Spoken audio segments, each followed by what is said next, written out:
YouTube. Hello, I hope you guys are having a wonderful week. I have in studio with me Dr. Phillip Chavez of the Men's Academy, who is recently back from China. So you were quite the sleuth in terms of teas out there. Tell us a little bit about what you learned. Well, the tea is their second religion, other than Taoism and Buddhism. But there's 1,000 known teas, and many of the people in China carry around a decanter just like this from China, where they load the tea in the bottom and they keep it all day. And in the parks, malls, airports, you can find hot water dispensers. Rather than cold water. Yeah. Oh, and it's actually options for cold, and it's hot. Yeah, I got burned. I didn't really take it too seriously. But you can fill up your little tea decanter wherever you go in China. That's really neat. I did not know that about the tea decanters. That is neat. I am a total tea lover, partially for a number of years, just dealing with difficulty in digestion. And so tea always kind of adding that little soothing of the stomach. But now it's amazing to learn how medicinal tea can be. That's right. Well, we are going to have lots of insights coming up on the show. We're going to get started with our first segment here. We'll go ahead and throw that 12-minute segment up. And we are good to go.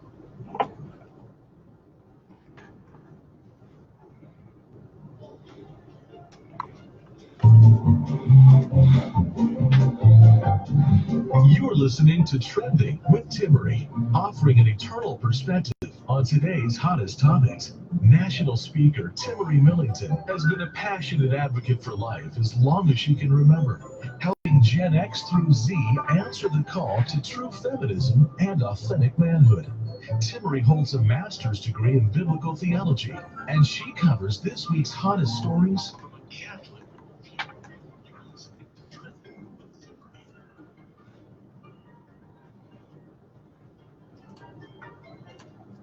Hello everyone. Dr. Phillip Chavez is in studio with me today. He's fresh back from China and enjoying the Easter season with us. Just a reminder, alleluia, it is still the Easter season, a great time for feasting and celebration, and a reminder of what Easter is to each of us.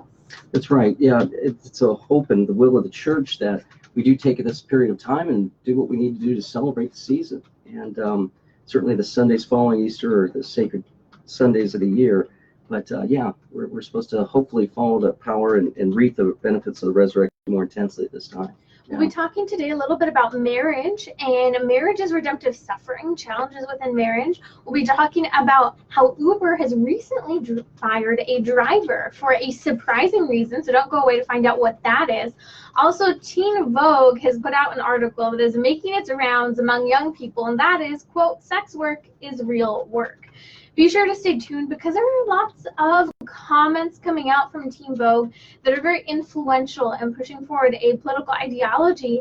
And wow, I think most feminists say this form of feminism has gone too far when we're promoting sex work. Absolutely. We'll also be talking with Dr. Phillip Chavez, my guest today, about infanticide and how really what has taken place over 38 votes blocking a vote to allow for the conversation of giving basic medical care to infants who are born alive over a failed abortion. So that and much more is coming up. As I mentioned, Dr. Phillip Chavez is here with me, fresh from China. Share with us just some neat cultural insights. You know, you who work so much with the issue of masculinity, were there any key takeaways you took from observing the culture? That's a good question. You know, the people there are very discreet. Yeah, it's interesting. They dress very modestly, at least from what I could see. Yeah, they take their health very seriously, as we spoke initially. It's fascinating too the way they view health as a lifelong journey. And when you're actually sick, that's when it's too late to go to the doctor, and you're actually berated, I hear, when you're actually sick and go to a doctor at that point. It's just a fascinating way of thinking about medicine. But prevention is their orientation towards health. Well, it sounds like it's a lesson for all of us to learn that to be self-aware. Often, you know, a lot of sicknesses today we're covering it with a Band-Aid, right? That's we right. get to the point where it's a crisis mode after years of eating a particular way or not recognizing that our specific body struggles with X. That's right. I'm thinking too, Timmerie, it sort of has a theological or spiritual analogy too, because In the spiritual life, we should be preparing all the time and not wait till we sin to maybe go to confession, or wait till we sin to say those prayers, or wait till we're most in need, is to keep a solid spiritual life all the way through when we're not in need, and when we can be thankful, and just to keep spiritual health at all times. This weekend, I was working with a number of university students, and we were talking about really respecting and loving ourselves as God loves us. And I was kind of always pushing this reminder that I think we sometimes forget as Catholics, and it's a message that young people need early on, to learn that basic idea that we're body and soul, and we cannot forget the body, and that a healthy body is what allows us to fulfill our mission with zeal, with energy, with agility even. That's right. And I think what's happening in some universities I've recently discovered, yes, there is somewhat of an overemphasis on the body and its use and whatnot. And yeah, to teach young people more the complementarity, well, not complementarity, the unity of body and soul, and how we move in that, we move as persons, is a vital message. Absolutely. Well, I want to talk here about an email I received. For those who caught the show last week, I had a licensed marriage and family therapist in studio with me, Thomas Schmier. He was a great joy to have in studio. And there's a question that I missed a little late from one of our listeners. And the question basically had to do with the issue of rushing into marriage and regretting it less than a year later. Talked about how the two of them had dated for a short period of time before entering their marriage. And it's a two-way street of, in many ways, a dissatisfaction. And basically, type of person where on paper exactly what you want, and then they found that since they've been married, just this time apart has made it more tolerable, or they've each been somewhat more happy since they've been apart with travel for work. And it's a heartbreaking situation, but Thomas Schmier sent over a number of excellent recommendations. I'll send over some of the books that he recommended when I read this email. But just to anyone who might be listening, I think that this first year experience for this married couple is an experience many couples experience years later even. You know, keep yourselves busy, stay distracted, maybe stay distracted with the kids, and then we'll get by and tolerate each other in a sense.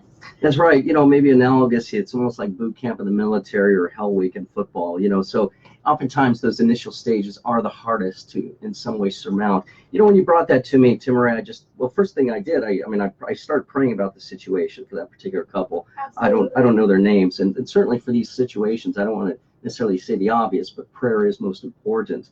But you know, I guess this goes back to in some way the need, if they rushed into this, it's kind of somewhat clear they didn't follow perhaps the mentorship or the guidance of others. You know, and I find this is probably the greatest mistake, this is my opinion, that most couples make in preparation for marriage. They don't share that journey of dating and engagement with a mentor figure who knows them, who knows the other party, and is able to, and they're able to speak openly about that. And sometimes I think in the Catholic Church we default to the priest, and while it's good to open for that kind of counsel, that's not what the priest is prepared for, and that's not necessarily his task. And also sometimes I found that there's a lot of complaint about marriage preparation within the church, which I would also be one, you know, recently married, having experienced that marriage prep was terrible. I mean, some of the retreats that we were sent on, it's a whole nother conversation, but unfortunately I think many people think, okay, this priest is going to give us feedback if this is a bad idea for us, but it's just not happening. And I think that idea of mentorship is really important. And especially at a time where a lot of people haven't had mentors or good exemplar models, even from their own families at times. That's right. And really, it's a matter of, since mentors aren't reaching into our lives, we really have to reach into theirs. And really, pretty much for most of our adult existence, we need some kind of mentor figure. But I find, too, that one of the things that a mentor can kind of help us with maybe the most is where our faults and our strengths lie. And I think every person needs to know fundamentally what their faults are and what their strengths. And they even somewhat need to share that with the person they propose to marry. But usually, as is often the case, not always, but oftentimes marriage issues somewhat go back to some deeper issue, you know, in the human person, their own development, whether as a son or a brother, or just in their growth and maturity into manhood or womanhood.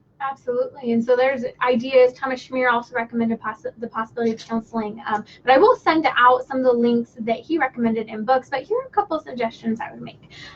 Really coming from a Catholic perspective. And we started the show talking about how we're body and soul. Sure. And I think this enters even into marriage. This is where I think practical help that has come up, such as the 5 love languages. You know, I might challenge, have you discovered what your spouse's love language is and what yours is?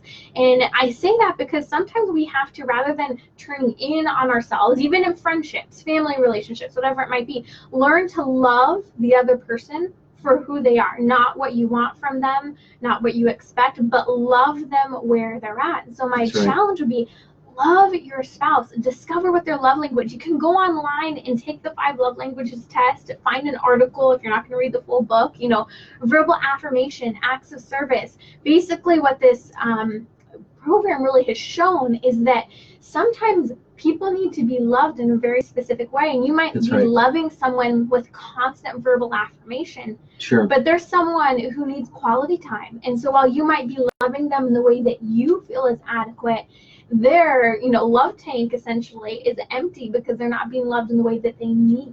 That's right. And that's a good area to go into. And I guess one other orientation about love itself goes back to maybe the universal Christian calling, which all the more holds in marriage, is that we're called to love, we're not called to be loved. And I think in marriage, entering into that, there's much anticipation about how one is to be loved and served. Where on the contrary, what is vowed actually is to love the other party sacrificially and certainly unto death. Absolutely. And that's another topic I wanted to get into, is that I think the church would do a great service if we talked about marriage more for what it is. And marriage is redemptive suffering. Marriage is redemptive suffering. And people think marriage is this joyful bliss of love celebrated. But, you know, a great gift that I was exposed to early on, and I knew when I got married I wanted to do, was the tradition of being married on the crucifix. And before you celebrate your vows, the priest announced to the congregation and to the couple that you have found your cross. And your cross is your spouse. That's and these vows that you're taking. And it's really a challenge for us to remember that it is with this person that you are going to learn to love, and you're going to learn to be loved on the journey growing closer to our Lord. And when we understand marriage from the perspective of the cross, it's really going to change our attitude in many ways. I think you're right. And Timmerie, again, thank you for inviting me to your own wedding. And I found that part of the ceremony of your wedding quite moving and just quite lovely all around. But again, and so that redemptive suffering, really in some way, marriage is continuation, or should be seen as an act of what is already committed to in the Christian journey, as to sacrifice for our Lord, for the good of others and for the good of the church. So marriage is just another step in a deeper way of Christian sacrifice. We want to let you guys know we are truly, as different emails and things come in, praying for you. You know, marriage is difficult, and I love what you said. Take it to our Lord. And the gift of having that crucifix that we were married on, my husband Gabriel and I, is that crucifix is at the center of our home. It's supposed to be the central focal point. Before turning to counselors and so forth for crisis, we're called to turn to the cross. And this is the message of Christians. We'll be right back here on Trending with Dr. Phillip Chavez of the Men's Academy. Don't go away. Coming up, why an Uber driver was fired. Okay, let's jump right into that segment. Okay. Good to go.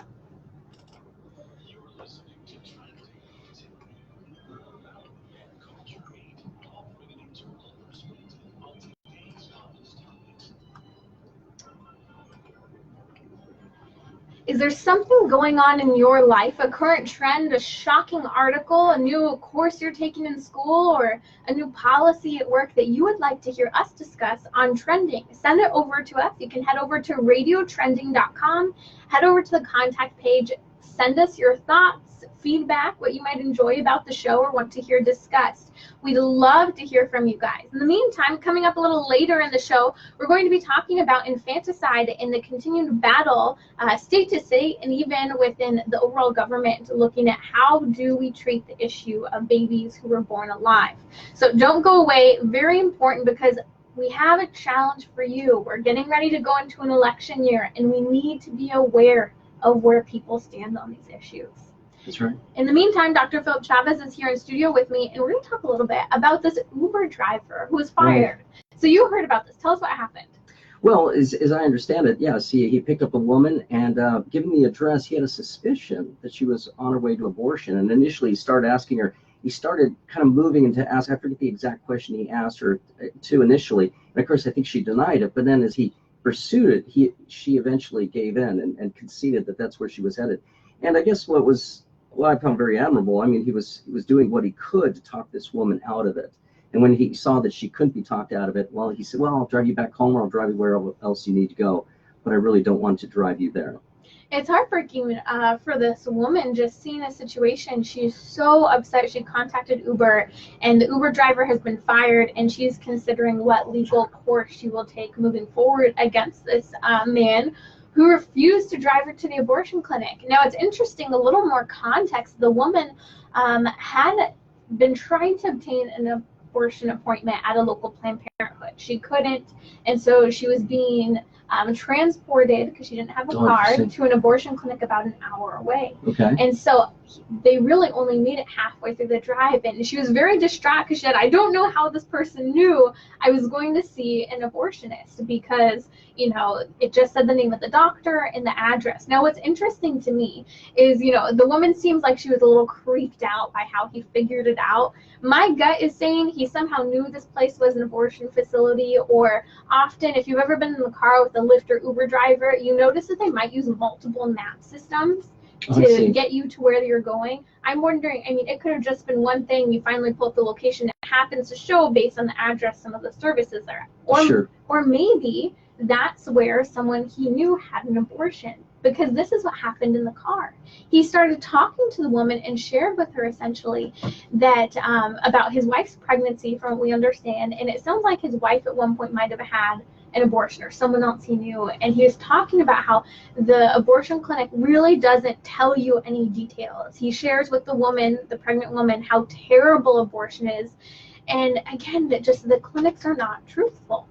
What's from your account there, which I hadn't heard all those details. I would imagine that this driver, given all of his efforts to dissuade this woman and all the knowledge that he had, or the foreknowledge, I imagine he was quite a spiritual person, or very much connected with the spirit, because he probably had to also have some kind of insight there. But again, I just can't help but just admire him it seemed to me he made every reasonable effort to dissuade her. Well, and it makes me wonder, what is our mission as Christians, as Catholics? And this takes me back to earlier in the show. We were talking about that email having to do with a difficult marriage, and it's not something I got to mention, but what is your mission? I think we're living in a time where we are lacking a mission, and when we lack a mission, we lack purpose, we lack conviction, we lack the ability to touch other people's lives or be transformed ourselves. And so this is a really neat story. That really stinks that this Uber driver was fired, but in reality, he spoke up for this woman's life and the life of her child. Yes, and so in this way, his mission was consummated by doing some heroic act. It's interesting, all men want to be heroes deep down. And I think when we speak of a mission, we must bring in those things with sacrifice and really heroism, because as Christians, oftentimes we will be found in those situations for which we do have to make heroic decisions. And this man, I think, held the course. Now, I think, though, Timmerie, analyzing this theologically, it was, if I could use these terms, it was an act of perfection not to bring her to the clinic. However, if he did, he wouldn't be at any grave fault, because a contract was made, and I think he just had material cooperation there, not formal cooperation. So, again, the act of perfection would not be to bring her to the clinic, but I don't think he has moral culpability by giving just material cooperation to a contract that he engaged in. Now, this is really interesting, because over the last couple of years, it's been a trend now to see Uber drivers, Lyft drivers pulling up to the abortion clinics. And so if you sidewalk counseled or prayed out there, you often have the opportunity to intervene in speaking to the woman. And sometimes there have been times where I've interacted with Uber and Lyft drivers who are just there to say, drop off food to someone who works in the clinic or to someone who's waiting for an appointment. And so I remember one time this past summer, I intervened a car that was just hanging out outside. I thought maybe this woman's coming for an abortion. She's like, no, I'm just here to deliver food, man. I didn't know this was an abortion clinic. And she said, I'm just here to deliver food. I'm like, man, I said, that's going to be really hard. You probably have to deliver food to places that, or drop people off in places you don't agree with. And she was like distraught. She goes, I did not know this was an abortion clinic. I had no idea.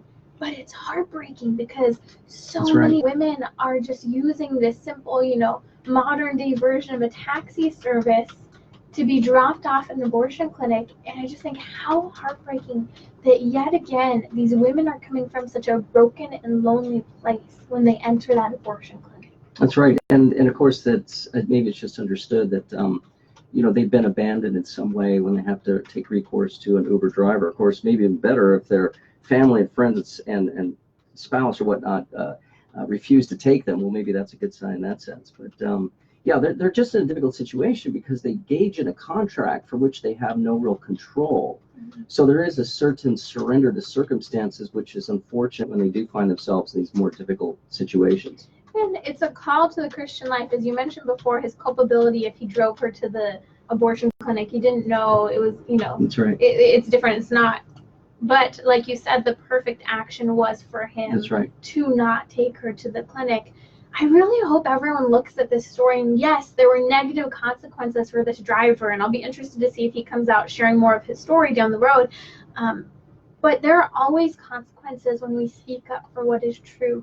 That's and right. what is right, and we need to not be afraid to take on those consequences sometimes. That's right, and trust that God will bless every noble effort that we make. One of the things I find too, Christians somewhat who also engage in ministry may see things failing or not turn out the way that they would otherwise like, but we should never look down on any good act or heroic act we do, with a good will for somebody else. We should always trust that, we moved forward with our best intentions, we did everything that we could, and that despite whatever outcome, that God will somehow bless and anoint that action. That's Dr. Phillip Chavez of the Men's Academy. Let's talk a little bit about gendercide. There's a recent study that came out. Now, it's interesting because gendercide is something that's very common worldwide. That regards essentially the intentional aborting of a particular sex of children. Now, what's interesting is that there's still preferential treatment in many cultures, especially in the Asian cultures, for male children, male offspring. And so, in fact, this is staggering. If you have not heard this before, there's a lot of education out there about the high number of missing girls in many cultures today, specifically China and India. This study came out really trying to say how many women are missing today, how many, based on sex selective abortion. Well, it's still hard to count because not all nation states have mandatory reporting laws on abortion or the sex of the child. But here's what the estimated low numbers are. Since essentially between 1950 and 2017, there are over 23 million missing girls. That's right, and that's tragic. And of course, you would imagine that that rate has probably been increased, or rather, has been high in latter years, maybe the last 10, when technology has gotten to the point where we can more easily see the sex of the child, and therefore make that these people could then make that sex selection. But yes, it's devastating, and I could think what's happening in these countries is that. Of course, they're now experiencing the ramifications of this. So right. So now it's become an issue. So in China, you're allowed to have 2 children now because they're seeing the older population isn't being sustained, and China, which wants to be a world dominating power, they realize that they're losing a lot of revenue by killing the children. Well, and just this statistic points to the crisis taking place in China. There's sex selective abortion, 1-child policy, slightly a 2-child policy now because they find it necessary. So only if the government gives you permission and if you're married are you allowed to have 2 children. Otherwise, your children are forcefully aborted and women are forcefully being sterilized. So here's where it's led to. By next year, by 2020, there will officially be 30 million unmarriable men, because these men will not be able to find spouses. Sure, and in that case, you can see a number of things that will result from that. I mean, men will start getting into addictions to fill those deeper needs. Some will find themselves in depression, And I would imagine a number of them will be found in reckless living. Well, get this. So that level of an imbalance in the population is similar to World War II Japan and modern day Afghanistan and Pakistan. Sure. Isn't that interesting? Areas of great war and conflict.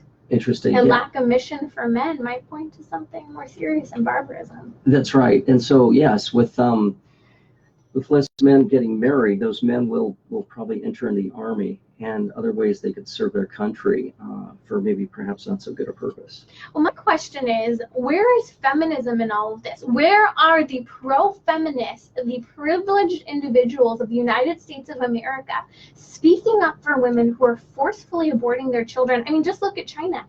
Women in China are committing suicide at the highest rate in China, higher than men, which is very rare, the only place in the whole world, at a rate of 500 women per day. This is where I challenge you, dear listeners. We have to speak out for the rights and protection of women and children in other nations. That's, I think, where the true feminist movement needs to be.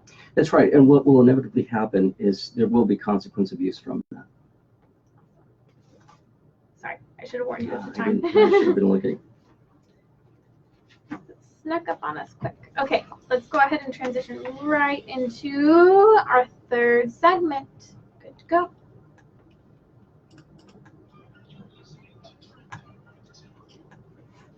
Hello. Dr. Phillip Chavez is in studio with me from the Men's Academy, providing profound insight into the realm of sexuality, the issues of abortion, marriage, and really looking at the struggle of the family today and how so much of the struggle today has to do with the brokenness in the home of the male upbringing and the female upbringing today.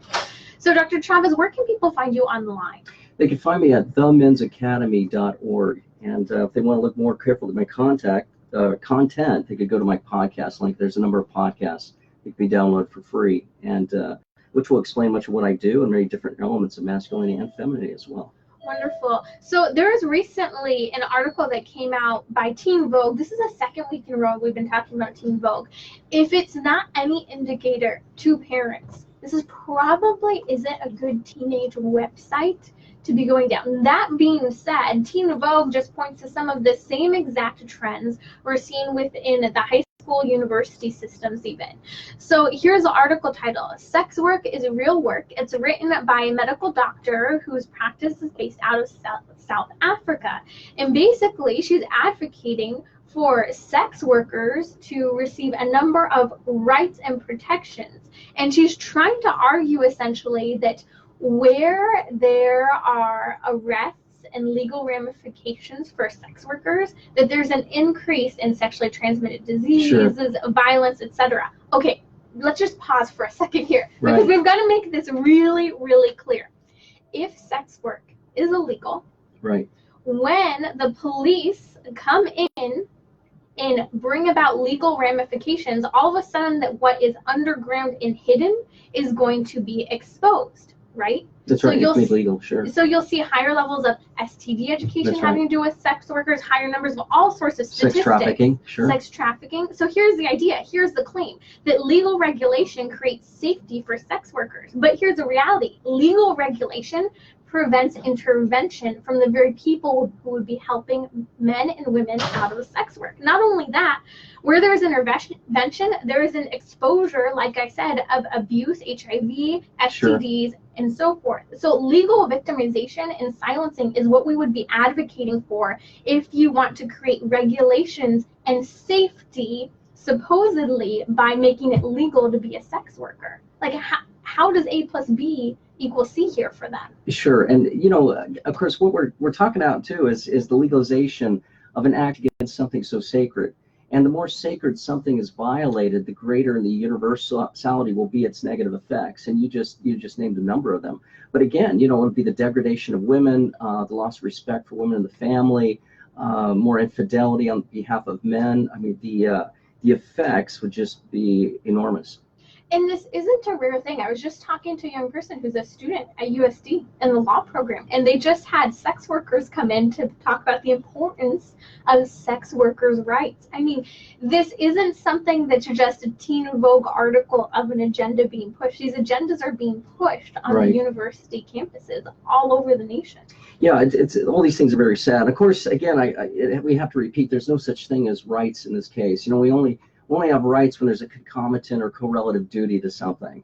So, you know, there's no right that these women have to exploit or to legalize something by which their bodies are exploited in this way. Now, this article is coming up, and like all of a sudden we've seen all of this defense of sex workers, especially over the last year. Now, this is what's really interesting, and you guys, you have to be open to hearing this. What's one incredible thing that the current administration has been working on has been at exposing underground illegal sex trafficking rings. And so the current administration has been going down and exposing and shutting down organizations such as Backpage. They've been doing major sting operations where there are hundreds of underage children being used for sexual abuse purposes in order to run a business. And so it's no surprise the very pro-abortion feminists are sitting here advocating for sex workers. It's heartbreaking that people can just villainize one person to the point where even if they're doing something good, they just outright have to yell over the issue. And, you know, it's really interesting when we're talking about this, because I think that this is why radical feminism right now, the pro-abortion feminism in many ways, is so pro-sex workers, because they're so anti-Trump, they can't even see the good that has been done, especially by Ivanka Trump's really intervention and speaking up for helping to draw these women and children out of sex trafficking. Well, too, also on another spectrum here, you can imagine that by all the arrests being made and getting these people and sex traffickers out of the business, the abortion business is decreasing as well, because you need a thriving abortion business to take care of pregnancies which happen from the abuse of women. So I would imagine that, those in the abortion industry are upset by that. So it's interesting in this article about sex workers. By the way, that's Dr. Phillip Chavez in studio with me today from the Men's Academy. What's interesting, this article from Teen Vogue about sex workers is claiming that, well, you know, as the United States has been cracking down on social media apps and internet, for example, what is that website that people go to rent apartments and sell stuff all the time? Oh, that's right. I forget. I'm forgetting the name of it. It's Community. You can go over Craigslist. Craigslist. There we go. Craigslist, actually, it's been buckled down on because you can no longer have the community ads on the side, because what was happening is that it was a tool for sex workers, and so it was actually soliciting underage sexual activity in addition to adult consensual sexual activity. So they'd say keywords such as like schoolgirl looking lady looking for a fun night. What that meant is underage girl available for sexual prostitution here. And so those have been cracked down on. So now the claim is, well, now the oldest profession is having to go back to the streets rather than being able to be choosy by who they want to pick online and what specific sexual ideology or thing that someone wants to live by or experience. Yeah, you get and upon all these other avenues of being able to exploit the situation and increase business, you can see how much more that companies which have to do with controlling the internet or managing it, we need to look very, very carefully at this, because I don't think many of these situations, which I think could be averted, or many of these people, more of them could be caught if there was more vigilance on the internet to address these people who are advertising this way. Now, it's interesting because one comment is made, well, don't people know that these sex workers often have at least 5 to 8 people that they're caring for? This just absolutely tore at my heart, because I get people refer to sex work, prostitution, whatever you want to call it, and the exploitation of the woman's body. Many women end up going into this out of absolute necessity. Yeah, desperation. And these are the poor of the poor. And so for someone to so naively say that we need to create protections in the law for someone who's engaging this, what it's doing is it's protecting the person who is paying for or running organizations that are preying on the poor state of many women today, men and women, but especially women. That's right. And so in that sense, only in an extended sense, uh, this, this kind of use of sexuality is work because somebody's profiting by it in that sense. And yes, those people profiting don't want to see their business in any way diminish. Right. Well, we have to talk about, here's the issue. If people are drawn maybe a little more back to the street, not that I'm advocating for this, rather than being able to safely and silently solicit things online, Sure. it allows for us to see these people, to reach out. I think of St. Mother Teresa. How could she reach these people if they were not on the streets? And That's I'm right. sure that these are interventions that are being made. I mean, the crisis pregnancy centers where people are coming in looking for a safe haven. That's right. And too, Timmerie, you've seen as well as I have in Southern California even, you do see these women who are stranded on the side who you find on the streets and whatnot. And I'll have to confess myself, sometimes I bypass them without speaking to them or, offering to at least pray for them or whatnot. So in light of this, we must be continually, on alert that there are people, a number who are desperate, who do need some help and who do need us to outreach to them in some way. And some people may be laughing, going, okay, are you guys really going to talk about the issue of sex workers and their rights? Like, this is getting too far. But you guys, this is what's on university campuses right now. This is what's coming out of Teen Vogue. This is something that I think one of the next ideologies that you will be surprised 2, 3, 4, 5 years from now, many young people are going to think is a true social justice issue. And I'm not talking about helping these poor women and children. I'm talking about suddenly legalizing what is further destroying their dignity. Sure, and I think what's happening too, Timmerie, is that some of these younger people in college students are somewhat seeing the effects now of some of these evils, and some are now they can actually be converted to some of the arguments to see that this is gravely wrong. Of course, they have no other voice. It's otherwise very hard for them to come to this realization. But I believe, in fact, given some of my recent experience with some college students, they're waiting for these truths with clarity.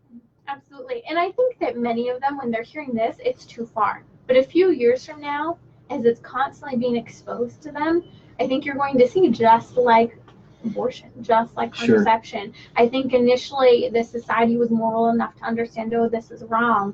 And it's interesting because at the same time there's a rise on awareness and talking about sex trafficking at the same time as this industry is now being discussed. And what's interesting is the AIDS conference for just decriminalizing is for decriminalizing. The global communication on HIV is for decriminalizing sex work. Sure. These major organizations, they're supposed to be speaking out against major sexual diseases, are instead advocating for the very businesses that encourage this. That's right. God knows what's running through their minds. Of course, we're now in a society that more and more looks at license to do anything as legitimate. But again, all these things not only affect us physically, but they deeply affect the family.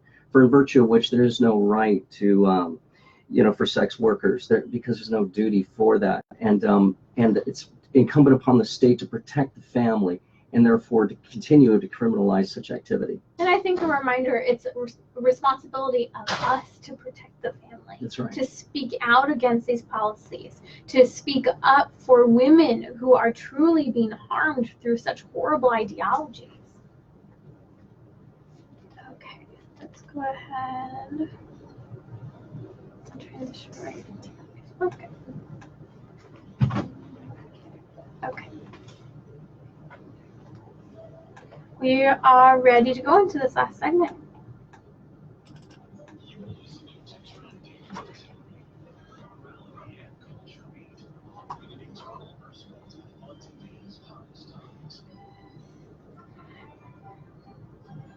Coming up, we will be talking about shocking comments that have come out discussing abortion in Alabama. So stay tuned because this state representative you want to hear about.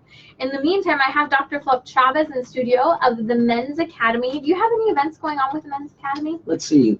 July 20th, we'll be having a Saturday conference for men on the basics of manliness and some of the crisis of the church. And on September 6th, I believe that Tuesday, I'll be back at Dominguez Hills, where I'll be doing a monthly series for the Catholic fraternity which is sponsoring these to be held for all students and all the public at the university. Excellent. Where's the day-long conference in July? That's at Holy Martyrs Parish in Marietta, California. Excellent. So that's just a little north of San Diego for anyone in the Southern California area who might be interested in attending. Can you find more at the Men's Academy? That's right. Mensacademy.org. You will find at least that one list, or excuse me, that one event listed, and the second one hasn't yet been listed. Wonderful. So be sure to check out Dr. Phillip Chavez's work, doing excellent work for calling men into their mission and encouraging and instilling masculinity and the development and maturation of a truly Christian virtue in men from a young age. That's right. I find, again, you know, the more we can help men, the more we can help society generally. And this isn't to diminish the role of women. It's an equal role. But yes, men do find themselves lacking behind several places in several areas. So we talked earlier about this Uber driver who was fired for not taking a woman to obtain an abortion. Now, this is not surprising when we also see within the House of Representatives, the Democrats have refused to vote on anything that would give legal protection and medical attention to a child who is born alive after an abortion. In fact, on record, 38 times House Democrats have voted to block a vote that would allow for the possible passing of a law that would give basic medical attention to a child. That's right, and that's just phenomenal in the sense that they can't even see that. Well, look, a child is outside of the womb now. The child is breathing. The heart is pumping. At the very least, that child needs, you know, basic medical care. And to deny that really is an act of barbarism. Here's where I want to talk about this for a second, because this has been according to party line. There has been no bipartisan crossover here for the most part. If it has been, it's maybe 1, 2, 3 votes. Sure. Very, very rare. Now, what's interesting is that the issue of abortion and giving basic medical care when babies are born alive, especially when they're viable children, right? Yes. Even if they were not necessarily viable, there's such a thing as possibly medical care helping to bring that child to a healthy age of viability and still survive. Exactly. I mean, we're seeing earlier and earlier statistics for the age of viability of children who are born prematurely. Now, here's what's interesting, and we've got to make this point. This is not public policy on spending habits. It's not public policy on how large the government should be. This is a policy creating basic protection for a child, yet the Democrat Party has voted on it as if it were some spending bill that two parties could never agree on. Sure. I mean, what they're afraid too is, of course, these bills are about prosecuting doctors who refuse treatment. And so maybe they believe that doctors should in no way, for carrying out their own work, should in no way be penalized whatsoever. And I think it's also important that we say here, because we cannot forget this, that essentially many of these senators are running to be our future president here in the United States. That's right. Kamala Harris, Cory Booker, Bernie Sanders, and many others, such as Elizabeth Warren, have all voted to block a bill that would give basic health care to a young preborn child. That's right. And I think this will come back to sting them in the end, because we've even seen, as what I understand, a shift in certain terms of a pro-life direction, because some people are saying, you know, this is really going too far. And I think it's waking them up to the reckoning that they have to deal with that. There is true life here, and that must be protected. Absolutely. There's been a major swing since New York passed this law that would allow for abortion up to death. And even as many senators, such as in Maryland or Virginia, I always confuse the two, saying, oh yeah, I'm okay with infanticide. Let's have the baby be born, and then we can talk about options of whether to kill it or not. But here's what gets even crazier. I could not believe it when these comments were just made. So in Alabama, for those who don't know, abortion is very, very close to not only being illegal in the state, but essentially it would be a felony for any practitioner or provider, not for the woman trying to obtain the abortion, but for the practitioner provider to provide an abortion. and there's a very strong likelihood that this will be passed. Even the state governor has said that he is in favor of this legal protection for children. But here's what happened. A Democrat state representative, John Rogers, made this comment about children, whether they are unwanted, might face poverty down the road. Really, he talked about either if a child was unwanted or had some form of special needs. Sure. I quote, "You kill them now or you kill them later." Yeah, yeah, well, things are very dark with these politicians. And of course, aside from losing, I think, the power and the grace of God, and just to see what is the natural order of things. But this is just, again, such a disregard. And I think, of course, he's saying this in some kind of pushback to resist, everything that's going on. But again, we have here a man who's just completely disconnected from the sacredness and sanctity of life. And again, who disregards even those who are, handicapped or whatnot, to see them as even not worth supporting and sustaining and loving. Well, and what a negative view on life. That's right. We kill them now, we kill them later. If they're unwanted, just kill them. Otherwise, you're killing them by making them unwanted. That means to say that the value of a person is only based on whether or not the parents wanted or didn't want them. That's a good point. And that's what gives value. This is heartbreaking to see, and I'm praying for Alabama that this law is passed. I have been blessed to have the opportunity to travel to Alabama and fight to help restore the presence of sidewalk counselors and prayer warriors in front of the major abortion clinics there in the state, because there have been laws that have passed trying to create a scare tactic so that people do not pray and stand to counsel in front of the abortion clinics. But those are public sidewalks. And so anywhere that takes place, it was great to, at that time, working with the survivors of the abortion Holocaust, to really say, we need to be able to pray here. Oh, good for you, Timmerie. Good for you. And yeah, I do my part. And again, we just want to continue to do others to encourage them to do their part. And not to think that they have to travel anywhere, but there's sadly, for most of us Americans, there's a clinic, a killing center close to us somewhere. And we need to at least engage, it's what's out there on the local level and fight as much as we can. That's Dr. Phillip Chavez of the Men's Academy. I'm Timmerie Jaja. You are listening to Trending with Timmerie. Here's my big takeaway here. It's very clear that the Democrat Party has a specific agenda on abortion. Yes. And we as Catholics have a responsibility not to contribute to laws that will destroy human life and further destroy and impact the souls of the men and women who are obtaining these abortions by quote unquote having supposed safe and legal abortion.